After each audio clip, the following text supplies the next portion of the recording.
Hello students, I am Dr. Prakash. I welcome you all for the presentation on e-business of 6th semester PBA. In this session number 3.7, I will be discussing about the topic digital cash or e-cash. Digital cash or e-cash was a digital-based system that facilitated the transfer of funds anonymously. A pioneer in cryptocurrency, its goal was to secure the privacy of individuals that use the internet for micropayments. eCash was created by Dr. David Chaum under his company DigiCash in 1990.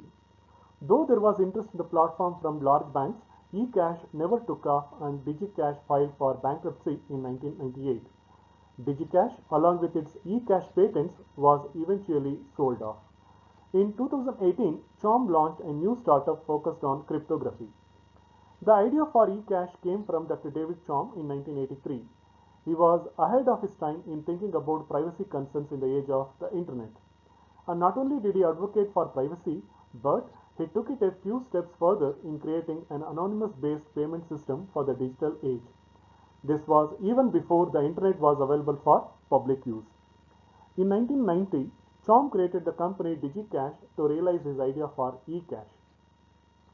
The core concept behind eCash was blind signatures. A blind signature is a type of digital signature in which the message's content is invisible prior to signing. In this manner, no user is able to create a link between withdrawal and spend transaction. The money used in the system was called cyberbucks. Now let us see the eCash's rise and fall. DigiCash gained a lot of attraction in the 1990s when internet companies were taking off. The company signed deals with many banks that intended to use the platform. These banks included Deutsche Bank, Credit Suisse, and other banks across the globe. Microsoft was also interested in eCash for Windows 95, but the two companies could not agree to a deal. The banks that decided to implement eCash started testing the platform but never sold it as a viable product to its customers. The only bank that actually used the platform was Mark Twain Bank in St. Louis, Missouri. The service was free to buyers, but sellers had to pay a transaction fees. Mark Twain Bank had signed up 300 businesses and 5,000 individual users, but the platform never gained attraction. According to Chaum, as the web grew, the average level of sophistication of users dropped. It was hard to explain the importance of privacy to them. DigiCash eventually filed for bankruptcy in 1998. It was sold off to eCash Technologies along with its patents for eCash. The trademark for the name is now with Due Inc.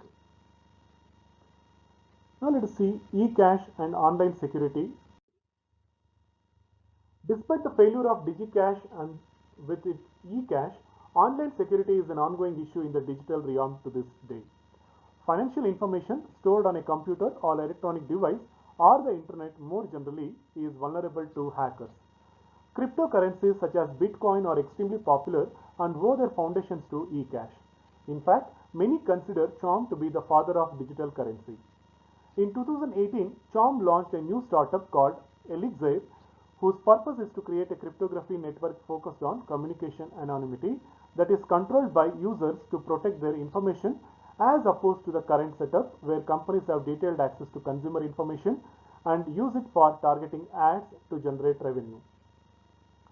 The electronic cash system is deliberate to contribute to the consecutive replacement of money in the retail sector. One among its attractive assets from the merchant's perspective is the payment guarantee given by the issuing bank after the effectual authorization. Due to its efficiency, electronic cash is ready to grow even in competition with different POS systems. For cardholders, electronic cash transactions are free of charge. eCash actually globalizes the economy since the users will transfer cash into his cyber wallet in any currency desired. A merchant will accept any currency and convert it into local currency once the cyber cash is uploaded to the bank account. To the extent a user needs eCash offline, all that's necessary is smart card technology. The cash is loaded onto the smart card and the special electronic wallets are used to offload the cash onto different smart cards or directly to an online system. Smart cards are used successful in different countries for such transactions as phone calls for a number of years. There are four major elements in an electronic cash system: issuers, merchants, regulators, customers. For e-cash dealings, we want to go through a minimum of 3 stages: account setup, purchase, and authentication. We can classify eCash payment systems into account-based system, token-based system, notational systems, and smart card-based notational systems. Now let us see the pros and cons of eCash payment systems. Firstly, let us see the pros of eCash payment system. We can transfer the funds, purchase stocks, and offer a variety of other services without having to handle physical cash or checks as long as bank is providing such services online. Debit cards and online payments allow immediate transfer of funds from an individual's personal account to a business account regardless the designated place. Consumers will have greater privacy when shopping on the internet using electronic money instead of ordinary credit cards. Now let us see the cons of eCash payment system. eCash and eCash transaction security are the major concern. Frauds on eCash are on the catch recent years. Hackers with good skill able to hack into bank accounts and illegally retrieve of banking records has led to a widespread invasion of privacy and has promoted identity theft. There are many other tricks including through phishing website of certain banks and emails. With the continued growth of eCash, money flow in and out of countries at immediate speed without being traced will weaken the government's ability to monitor and income in tax. Now let us see the properties of electronic cash. Digital cash must have a monetary value. It must be backed by cash, bank authorized credit, or a bank certified cashier's check. When digital cash created by one bank is accepted by others, reconciliation must occur without any problems.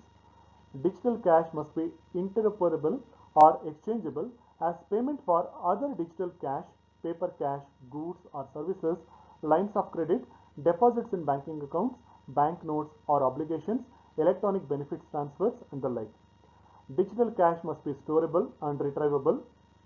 Digital cash should not be easy to copy with while it is being exchanged, and it should be possible to prevent or detect duplication and double spending of digital cash. Thank you.